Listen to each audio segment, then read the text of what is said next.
Pak Kades, bisa pinjam Pak Kades mobil ke depan. Mau ke mana? Mau ke depan saja Pak Kades. Bisa, tapi hati-hati, ingat mobil masih kredit. Pergi sudah kampung. Makasih Pak Kades. Sibuk saja. Saya yang bawa saja. Saya saja. Sudah saya saja. Saya saja.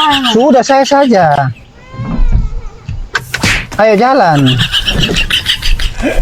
Tadi kan saya sudah bilang, jangan bawa itu mobil. Kau belum lincah. Sekarang mobil sudah hancur berkeping-keping. Kita mau ambil uang di mana untuk ganti? Kau ada kerja, ada uang. Kau banyak gaya, miskin lagi. Tidak boleh kasar dengan perempuan, tidak boleh. Mobil itu walaupun rusak masih bisa diperbaiki, tapi perempuan itu lebih berarti dari kapu harta itu. Kau juga sedikit-sedikit main tangan. Tidak boleh, tidak baik itu. Iya, tapi masalahnya mobil yang meledak itu bukan kita punya.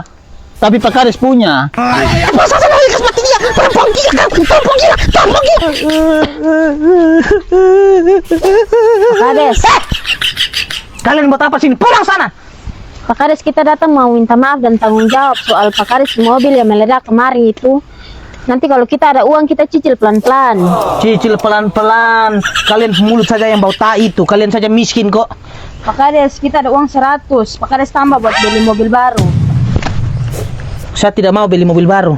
Saya memperbaiki mobil lama yang meledak kemarin itu. Pak Kades, mobil yang meledak kemarin itu tidak bisa diperbaiki lagi Pak Kades. Kenapa? Soalnya kita sudah timbang di besi tua. Lepas! Sabar, Pak Kades, sabar. Lepas! Pak Kades, sabar, Pak Kades. Lepas!